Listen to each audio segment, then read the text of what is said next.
Ahmed, and with me there is my teammate Abdul Rahman, Ahmed, and Ahmed Faraz. We have made the fire extinguisher system using Arduino UNO R3 and this 5-volt relay, and we are using 2 batteries with 1 pump and 1 breadboard with a buzzer. The main purpose of designing this circuit is to extinguish the fire. Whenever it starts the fire, the pump, the Arduino circuit will turn on the pump and then the buzzer, and automatically the fire will be extinguished. Good.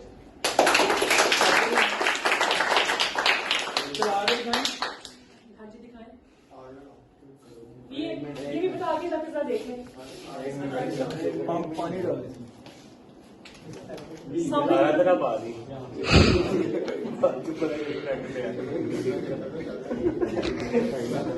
Circuit ना लगते पहले तो गिरा दे। इस तरफ करना जरा नजर आ जाए वो क्या रहा है।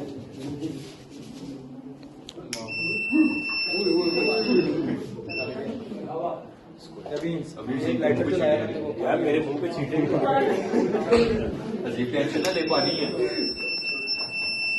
क्या हुआ है। गुड, ठीक है। ये ऑफिस में रखना चाहते प्रोजेक्ट, ठीक है। ओके, मैं आपको